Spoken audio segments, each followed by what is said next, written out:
So these are the HarmonicDyne Athenas, and they're a new pair of over-ear full-size headphones, proper full-size actually. Look at them, they're massive, from HarmonicDyne. They retail at just below $200, £200. I think they can be had currently for about £180 here in the UK. And I'll be honest with you, they are one of the most confusing sets of headphones that I've reviewed on this channel. So let's take a look at why that is. So first things first, in the box you get the cans themselves. They come with this rather chunky cable, which we'll have a look at in a minute, and you get a cloth pouch to put them in. No hard case or anything like that. And the only other thing you get is a 1/4-inch adapter. So fairly minimalistic package. Now in terms of the build quality, I think they're okay. They're nothing special. They are pretty plasticky on the whole, and HarmonicDyne have gone to this rather bizarre decision of having glass over the back of the ear cups and over the side bit of the headband. And this is all very fine. It looks shiny for about the first 10 seconds when you get it out of the box. But after that, it becomes totally coated with greasy fingerprints, even if you haven't got particularly greasy hands like me.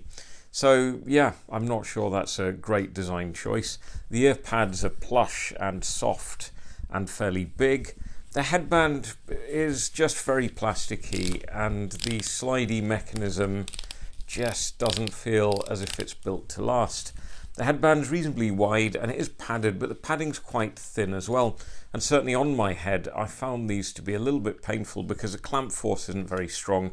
So most of the weight of the headphones, and they're fairly heavy, is transmitted through the headband. So the top of my head started to feel a bit of pressure after about half an hour, 45 minutes of listening.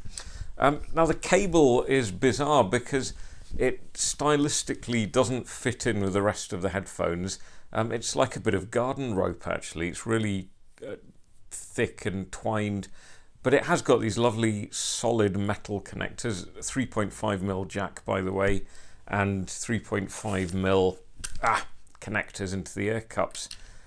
The cable feels a lot sturdier than the headphones themselves, and it feels as if it was designed for a different product, which is a bit odd. Now the other thing that's confusing about these when you first look at them is that you might be fooled into thinking that they're closed back headphones because there's no grill at the back. However, if you look more carefully along the side of the ear cup, there are vents, and I would describe these as perhaps semi-closed back or semi-open back. Depends whether your glass is half full or half empty, I guess. But what this does mean is that they don't isolate too much from the outside environment, and they do leak a lot of sound. So whatever you're listening to, you'll be sharing with your fellow irritated commuters or other people in your office. So then, the important bit, the sound quality, and I would expect a fair bit of these as they retail at £180. Well, there are things I like about them, and again, there are things that I don't like. So if we talk about the frequency response first, I would describe these as definitely V-shaped. So the bass is accentuated, but most of it's in the mid-bass rather than the sub-bass. You do get some sub-bass, but most of the impact is mid-bass, and that means that modern music, pop music, dance music, R&B, that sounds pretty nice with that accentuated bass. It's not kind of traditional beat style super bass that's overdone, but there's certainly more than a neutral tuned pair of headphones. And if you are coming from listening to the Sundara, you'll certainly notice the increased bass emphasis here. Now it's not the best bass, it's moderately well timed, it's fairly well articulated, but it is a little bit boxy and boomy. And although it sounds good with electronic music, if you're listening to acoustic music or even rock music with those kick drums going, the bass can sound a bit boxy, just a slight bit boomy as well. So it's not my favourite bass on headphones. The mid-range is slightly recessed, although the lower mids are quite warm because of that mid-bass presence. It bleeds a little bit into the lower mids. And again, it can mean that acoustic guitar music, for example, those bass strings do have a little bit of extra weight, which can make it sound a little bit unbalanced compared to the rest of the mid-range, which I would say is slightly recessed and perhaps the upper mid-range is slightly accentuated, which I think is meant to bring out female vocals, and certainly female vocals on the whole sound okay with this, but if the singer is perhaps a bit shrill or the recording isn't phenomenal, then I think those upper mid-range vocals and instruments can sound a little bit harsh. So for example, Debbie Harry on Blondie's Parallel Lines, fantastic album, great vocal performance all the way through by Debbie Harry, but certainly into that upper mid-range, and it sounds a bit ragged and a little bit fatiguing on the Athenas.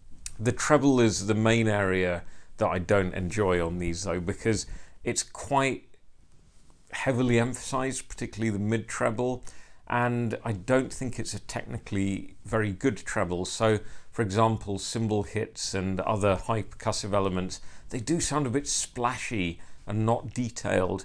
Quite often when you get some extra treble, it kind of gives you the illusion of detail, but here it kind of accentuates that the detail is not the Athena's strong point. So again, it sounds energetic, and again, if you're listening to well-produced modern R&B or something, then it actually sounds pretty great. But this is not a pair of headphones that would sound great if you're listening to intricate jazz music or something, or classical music. There just isn't that balanced frequency response. There isn't enough mid-range. There is just, for me, a little bit too much mid-bass, a little bit too much treble. So in terms of technicalities, I think the soundstage is really good, and that's probably because these are semi-open backs, if you like. So the soundstage is quite wide, but what isn't so good is the imaging. So although you've got a wide immersive soundstage, it's quite hard to pinpoint individual elements of the mix in that soundstage. But the technicality that's really lacking for me is the detail resolution, and these are quite obviously very limited in that regard. They have got 50mm composite drivers, dynamic drivers, they're not planar magnetics or anything, but if you compare the kind of detail you get with the HD 600s, I've not heard the 580s, it's much, much clearer than what you get here. And some vocals in particular and some instruments sound very gauzy. There's not great separation between the instruments. It just doesn't hang together well for me. In summary, I think if I purely listened to modern pop, hip hop, R&B, that kind of stuff, I think these can sound excellent. They're really fun. There's nothing outstandingly bad about them, but I like listening to all kinds of music, and I don't think these are all-rounders. So, you know, listening to something trebly and not brilliantly recorded like Oasis's, definitely maybe. It sounds a bit fatiguing on these. I just didn't enjoy listening to it. So I don't think these are headphones that will suit every listener, but if you like your modern music, you like that bass, you like a bit of treble emphasis, then I think you'll really enjoy these.